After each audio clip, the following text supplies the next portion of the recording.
Hello everyone, I am नवीन कुमार और यहाँ पर एक कंपनी है जो कि जिसका नाम है साई लाइफ साइंस। तो ये कंपनी जो है स्टॉक मार्केट से पैसे उठाने का ट्राई कर रही है और ये जो मेडिकल सेक्टर की कंपनी है जो कि नई दवाइयाँ बनाने के ऊपर में काम करती है, साथ में दवाइयों की मैन्युफैक्चरिंग के ऊपर में भी काम करती है। इसकी काफ़ी सारी फैक्ट्रीज भी हैं, R&D सर्विस सेंटर्स भी हैं ऑल ओवर द वर्ल्ड। काफ़ी देशों के अंदर में इसके सर्विस सेंटर सॉरी वो मैन्युफैक्चरिंग फैसिलिटी इंडिया में भी हैं और जो R&D सर्विस सेंटर्स हैं वो बाहर हैं, बाहर के देशों के अंदर में अवेलेबल हैं। तो ये काफ़ी सारी जो कंपनियां होती हैं मेडिकल सेक्टर से रिलेटेड उनको केटर करती है मैन्युफैक्चरिंग के थ्रू भी और R&D के थ्रू भी। अब ये कंपनी जो है फुल फ्लेज IPO लेके आ रही है। मेन बोर्ड कंपनी का IPO है ये, साई लाइफ साइंसेज इसका नाम है। 11 दिसंबर से 13 दिसंबर के बीच में कंपनी का IPO खुलने वाला है। 549 का कट ऑफ प्राइस है, 27 का लॉट साइज है, तो आपको 14,823 रुपये की जरूरत पड़ने वाली है। अब यहाँ पे जो कंपनी जो है 3,042 करोड़ रुपए उठा रही है, जिसमें से 950 ही कंपनी के पास में जाने वाले हैं। बाकी 2,092 करोड़ रुपए कंपनी के प्रमोटर्स, शेयर होल्डर्स जिन्होंने शुरुआत में पैसे लगा दिए हैं, बाद में पैसे लगा दिए IPO से पहले, वो यहाँ पर अच्छा खासा स्टेक यहाँ पर बेच रहे हैं। सो यहाँ पर जो नेगेटिव पॉइंट यही है कि मोस्ट ऑफ द जो IPO का पैसा जो प्रोसीडिंग्स हैं वो इनिशियल प्रमोटर्स और शेयर होल्डर्स के पास में जा रहा है। दैट्स काइंड ऑफ नेगेटिव कि वो एग्जिट क्यों मार रहे हैं। अगर ऐसा होता है तो बेसिकली देखा जाता है कि वो हाईएस्ट वैल्यू पे ही एग्जिट मारने की कोशिश करते हैं। अभी मार्केट में वैल्यू भी काफ़ी हाई मिली हुई है। नेक्स्ट अब देख लेते हैं कि कंपनी क्या करती है। तो जैसे कि हमने कहा था कि company researches, develops and manufactures small molecule new chemical entities. That means कि कंपनी APIs बनाती है। जैसे मान के चलिए कोई नई बीमारी है जो कि मेडिकल, ये जो दवाइयाँ बनाने वाली कंपनी है, इनको नई बीमारी का अगर दवाई बनवानी है तो इस टाइप की कंपनियों को ये बोलती हैं कि रिसर्च करो, दवाई बना के दो भाई। तो ये वो काम करती है। साथ में अगर वो बाद में बोलती है हाँ, दवाई बन चुकी है, मैन्युफैक्चर जो अप्रूवल्स भी मिल चुके हैं दवाई के बारे में, तो बाद में अब मैन्युफैक्चरिंग करवानी है तो इस कंपनी को फिर से कॉन्टेक्ट कर सकते हैं एंड वे they can do the manufacturing as well, get their manufacturing done from these companies. Next, अब यहाँ पे कंपनी का अगर आगे देखते हैं तो कम जो वैल्यू लगाई जा रही है इसकी वो है 11,418 करोड़ रुपए पूरी कंपनी की। अब इसको बात को हम जानने की कोशिश करेंगे जैसे जैसे हम आगे चलते हैं कंपनी के बारे में रीड करते हुए।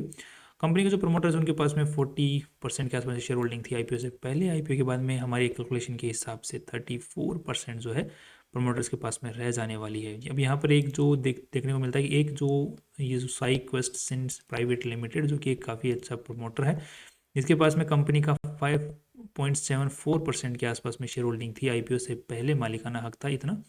जिसके पास में टोटल 1,10,00,000 शेयर्स थे, जिसमें से लगभग 64 करोड़ शेयर्स यहाँ पर बेच रहे हैं। दैट मीन 60% के आसपास में अपनी होल्डिंग बेच रहे हैं। बाकी काफ़ी सारे और भी प्रमोटर्स हैं वो यहाँ पर होल्डिंग अपनी नहीं बेच रहे हैं, तो कि एक जो प्रमोटर है वो काफ़ी अच्छा खासा अपना होल्डिंग निकाल रहा है। That's again kind of negative. अब थोड़ा सा RHP को रीड करने की कोशिश करते हैं। यहाँ पर 950 करोड़ रुपए के आसपास में, 950, हाँ 950 करोड़ रुपए के आसपास में जो है पैसा कंपनी के पास में जा रहा है। तो उसके पीछे रीज़न क्या है? दैट इज़ ये बोल रहे हैं कि हमारे पास में लोन बहुत ज़्यादा है जिसको हम उतारने की कोशिश यहाँ पर करने वाले हैं। That's nice. यहाँ पर ये कुछ लिस्ट है प्रमोटर्स की जिसको आप रीड आउट कर सकते हैं। साथ में कंपनी के ऊपर में कुछ खास आज के दिन क्रिमिनल प्रोसीडिंग्स है नहीं, मेटेरियल सिविल लिटिगेशंस भी नहीं है। टैक्स रिलेटेड जरूर अमाउंट है कंपनी के खिलाफ में, जिसमें कंपनी को 238 करोड़ का नुकसान हो सकता है। दे माइट हैव टू पे टैक्सेस। कंपनी के ऊपर में कोई कंटिजेंट लाइबिलिटी कुछ खास नहीं है अगर देखा जाए तो। 25 करोड़ रुपीज़ की कंटिजेंट लाइबिलिटी जो कि साइज़ को देखते हुए नेग्लिजिबल नज़र आता है। नेक्स्ट अगर कंपनी की शुरुआत को देखते हैं तो 1999 में कंपनी की शुरुआत हो चुकी थी एंड जो कि हैदराबाद के अंदर में इन्होंने नया जो अपना R&D लैब है सबसे पहले लगाया था 2002 के अंदर में। उसके बाद में इन्होंने स्ट्रेटेजिक पार्टनरशिप करते हुए और फर्म्स खोलते हुए इन्वेस्टमेंट करते हुए अलग अलग जगह के ऊपर में अलग अलग देशों के अंदर में, ये कुछ आप इसको रीड आउट कर सकते हैं पॉज करके। तो ये इन्होंने माइलस्टोन्स अचीव किए हैं। नेक्स्ट अगर कंपनी के पास में आज के दिन और सब्सिडरीज भी हैं। कंपनी का जो सब्सिडरी, पहली सब्सिडरी है, 3 सब्सिडरी हैं टोटल मिला के। पहली है Sai life sciences and next है Sai life sciences GmbH and ये थर्ड वन है Sai life pharma private limited. ये 3 सब्सिडरीज हैं कंपनी के पास में। कंपनी का जो मेन कर्ता धर्ता है, जिनका चेयरमैन है कंपनी के, उनका नाम है कन्नुमुर्री रंगाराजू। तो ये इनके कतरदर्ता है, मेन चेयरमैन है। इनके बाद में आई थिंक कृष्णम राजू कन्नुमुरी, ये बाद में इसके वो CEO वगैरह हैं। तो करता धरता फैमिली के हिंद्र में ही करता धरता है बुरे। And nice. अब नेक्स्ट देख लेते हैं कि कंपनी के जो प्रॉपर्टीज़ हैं वो किस तरीके से हैं। तो कंपनी के पास में ठीक ठाक प्रॉपर्टीज़ हैं आज के दिन में, और मोस्ट ऑफ द जो प्रॉपर्टीज़ हैं वो लीज पर हैं और कुछ प्रॉपर्टीज़ ओन्ड भी हैं। यहाँ पर एक लिस्ट, लंबी लिस्ट है, तो यहाँ पर ये कुछ ओन्ड प्रॉपर्टीज़ की है लिस्ट है, और यहाँ पर ये लीज्ड की। So there are so many properties, so I have taken only 2 screenshots only. So you can, if you want to check out all the properties details, you can check out the RHP. Just search property, immovable property. Intellectual property के अगर नाम देखते हैं तो company का जो trademark है वो आज के दिन रजिस्टर्ड है। 3 ट्रेडमार्क्स रजिस्टर्ड है। कंपनी में एम्प्लॉइज़ की अगर बात करते हैं तो 3135 एम्प्लॉइज़ काम कर रहे हैं, मेनली R&D में काम कर रहे हैं। तो कंपनी का जो मेन काम है वो है रिसर्च करना। अब यहाँ पे कंपनी कुछ और चीज़ों के ऊपर में भी आज के दिन काम कर रही है जो कि फ्यूचर के अंदर में डेवलप कर लेगी। जैसे यहाँ पे कुछ मतलब मॉनिटर करने के लिए चीज़ों को सीमलेसली, बारकोड जनरेटर, ये कुछ रियल टाइम अवेलेबिलिटी, मतलब बेसिकली देखा जाए तो कंपनी जो अपना डेवलप कुछ ऐप्स एप्लीकेशंस डेवलप करना चाहती है, इन हाउस सॉफ्टवेयर डेवलप करने पे काम कर रही है, जिनके थ्रू कंपनी का जो मॉनिटरिंग है वो ईजी हो जाएगा, R&D के रिगार्डिंग भी इजी हो जाएगा। साथ में कंपनी जैसे हम इसकी बात करते हैं साई सिंथ की, तो यहाँ पर कंपनी जो है जो कंप्यूटर में बैठे बैठे ही, जैसे अपनी फिल्मों में इन्होंने नहीं देखा कि वो केमिकल रिएक्शंस कंप्यूटर ही करके दिखा देता है और प्रोबेबिलिटी दिखा देता है, तो वो काइंड ऑफ जो सॉफ्टवेयर्स होते हैं कंपनी डेवलप कर रही है। तो GMP Pro हो गया, साई सिंथ हो गया, जिससे कि कंपनी का R&D जो डेटा है वो और अच्छे से कंपनी काम कर पाए। तो इसको आप एक बार रीड आउट कर सकते हैं जो कंपनी किस चीज़ों पे काम कर रही है। बेसिकली कंपनी सॉफ्टवेयर्स के थ्रू R&D सर्विसेज को, और कंपनी जो अपना मैन्युफैक्चरिंग फैसिलिटीज़ हैं उनको अच्छे से मैनेज कर पाए, उसके ऊपर में काम कर रही है, जो कि फ्यूचर में काम कर रही है, भी बने नहीं है। कंपनी के अगर कस्टमर्स की अगर बात करते हैं तो जो लार्जेस्ट कस्टमर है कंपनी का, वहाँ से 8% रेवेन्यू कंपनी का आ रहा है लेटेस्ट डेटा के अकॉर्डिंग, और पिछले साल के मुकाबले देखा जाए 9.5% वहाँ से रेवेन्यू आया है। बाकी टॉप 5 कस्टमर से 29% आया है, टॉप 10 से 43। दैट मीन्स अगर पिछले सालों के साथ मुकाबले अगर कंपेयर करते हैं तो 2023 में 40%, यहाँ से 46%। तो ये काइंड ऑफ नेगेटिव है कि कंपनी का कंसंट्रेशन और limited number of customers is increasing. तो that's kind of little bit negative. But अब कंपनी जो 2 मॉडल्स के ऊपर में बेसिकली कॉन्ट्रेक्चुअल अगर एग्रीमेंट कंपनी का अगर देखते हैं तो कंपनी 2 मॉडल्स पे काम करती है। एक है FTE मॉडल, एक है FFS मॉडल। FTE मॉडल का मतलब है फी फॉर सर्विसेज की। कंपनी बोलती है कि आप हमें फीस दो, ठीक है, जो काम करवाना है वो बताओ और निकलो। दूसरा है फुल टाइम इक्विवेलेंट मॉडल, जिसके अंदर में कंपनी एक लंबा लॉन्ग टर्म एग्रीमेंट साइन करती है, उसके बाद में कंपनी अपना काम चालू करती है। तो मोस्टली कंपनी का जो रेवेन्यू आ रहा है आज के दिन वो FTE मॉडल से ज़्यादा आ रहा है instead of FFS model. Long term का जो कंपनी के कॉन्ट्रैक्ट्स हैं वो बहुत कम है। FTE मॉडल जो कि सर्विस बेस्ड जो सर्विसेज कम जो दूसरी कंपनी ले रही हैं वो ज़्यादा ले रही हैं। अब आज के दिन अगर फैसिलिटीज़ की बात करते हैं, कंपनी के पास में जो फैसिलिटीज़ हैं आज के दिन जहाँ पे मैन्युफैक्चरिंग होती है, तो उनकी कैपेसिटी यूटिलाइजेशन ठीक ठाक अच्छी से अच्छी चल रही है। 74 इसकी, 49 इसकी, यू नो इसकी 61%, इसका 11% जो कि अभी शुरुआत हुई है जिसकी।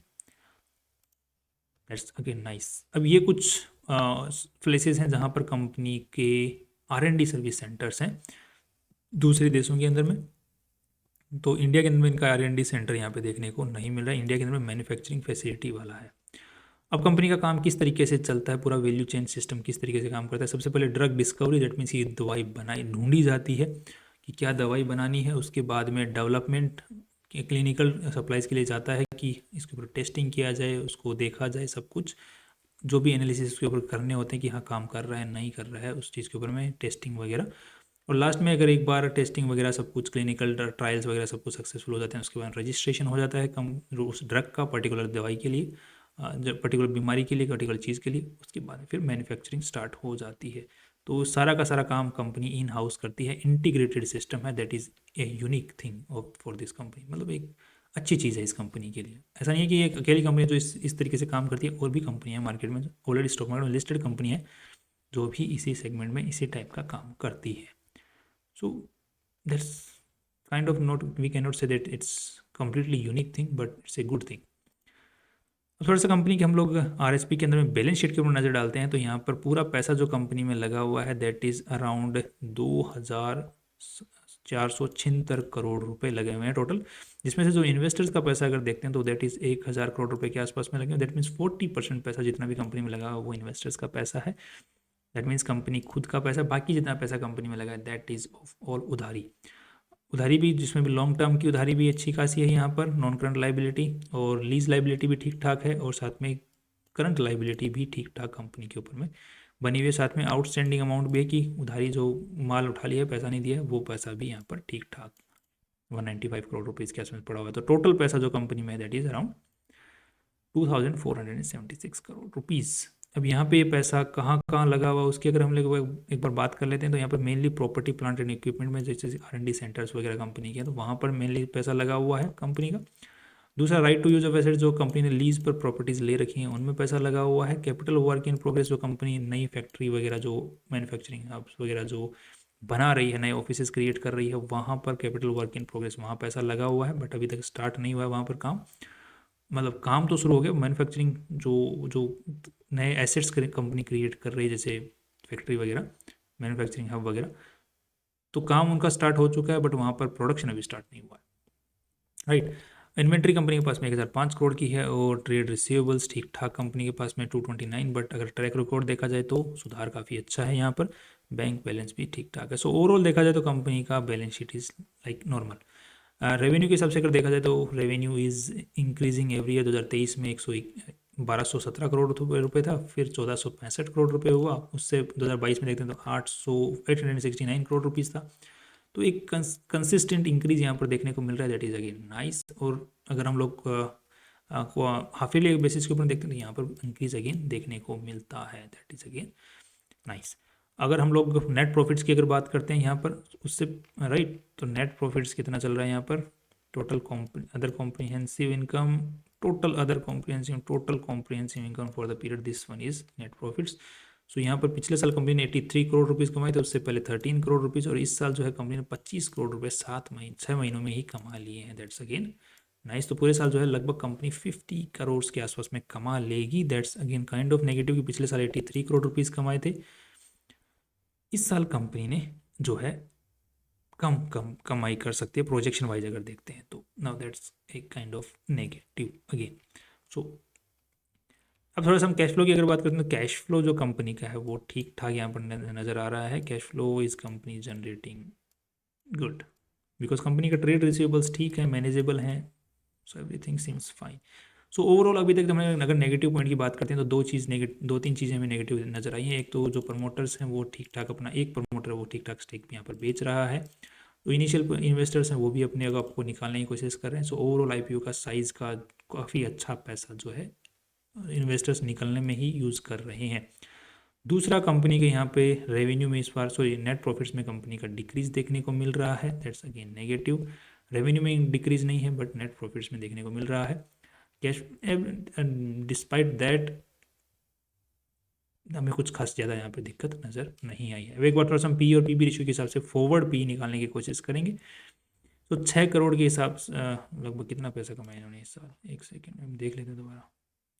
2.5 करोड़ रुपए, तो हम 6 करोड़ का एक बार मार्जिन लेके चल लेते हैं कि 6 करोड़ रुपीज़ कंपनी जो है इस साल नेट प्रॉफिट निकाल लेगी, और पिछले साल के हिसाब से भी निकाल लेते हैं तो हम लोग एवरेज ले लेते हैं दोनों का बीच का कि 70 करोड़ रुपए के आसपास में कंपनी कमा लेगी। यहाँ पर 25 करोड़ है, मैं 6 करोड़ 2.5 करोड़ बोल रहा था इसको। तो ये 70 करोड़ के आसपास में कंपनी नेट प्रॉफिट तो निकाल ही लेगी, ऐसा हम मान के चल लेते हैं, जिसके हिसाब से हम पी रेशियो निकालने की कोशिश करते हैं तो दैट इज़ 111,400। पी रेशियो निकल के आ रहा है दैट इज़ 162। अगर इसको हम कंपेयर करके देखते हैं डीवीस लेबोरेटरीज के साथ में तो इसका है 88 का, इसका 137 का, इसका है 80 का। सो अगर इन कंपनी के मुकाबले अगर देखते हैं तो कंपनी ने अपनी वैल्यू जो है कुछ खास ज़्यादा ही अच्छी लगा दी है, मतलब हाई लगा दी है। अच्छी, अगर कई लोग भाई कंफ्यूज मत होना, ये थोड़ा सा सरकाज़म तरीके से बोल रहा हूँ, सरकास्टिक तरीके से बोल रहा हूँ। तो यहाँ पर ठीक ठाक इन्होंने अच्छी वैल्यू का 162 का पी रेशियो, जो कमाई जो कंपनी ऑलरेडी लिस्टेड कंपनी उनके मुकाबले अच्छी नहीं कर रही है जो वैल्यू लगाई है उसके हिसाब से, इसीलिए तो देख रहे हो हाई वैल्यू पे बेचने की कोशिश कर रहे हैं काफ़ी अच्छी खासी, और इनको वैल्यू मिल भी जाएगी, डोंट वरी, क्योंकि म्यूचुअल फंड वाले बहुत अच्छे खासे लगा देते हैं पैसे। दूसरा, कंपनी का अगर हम पीबी रेशियो की अगर बात करते हैं तो यहाँ पर 1,000 करोड़ रुपए की नेटवर्थ है आज के दिन, और 950 करोड़ रुपए और उठा रहे हैं, तो लगभग 2,000 करोड़ रुपए की नेटवर्थ हो जाएगी, जिसके हिसाब से अगर देखते हैं तो लगभग 5.7 के आसपास का आता है। जिसको कंपेयर करके देखते हैं यहाँ पर, तो 11 का, 16 का और 8 का, तो पीबी रेशियो के हिसाब से कंपनी की वैल्यू ठीक है, राइट। कमाई के हिसाब से खराब है, बट पीबी रेशियो के हिसाब से खराब नहीं है। सो ओवरऑल मेरा व्यू क्या बन रहा है, लॉन्ग टर्म के हिसाब से कंपनी अच्छी लग रही है, बट आज के हिसाब से थोड़ी महंगी लग रही है।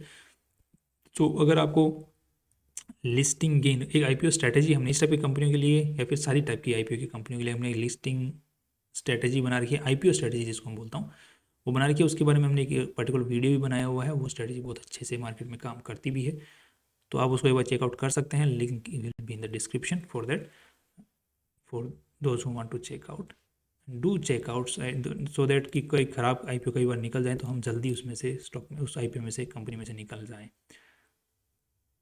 Right. So that's all from my side. बाकी आप क्या डिसीजन लेते हैं, पॉजिटिव नेगेटिव, अपने फाइनेंशियल एडवाइजर से पूछ के और रिसर्च करके कमेंट सेक्शन में ज़रूर बताएं।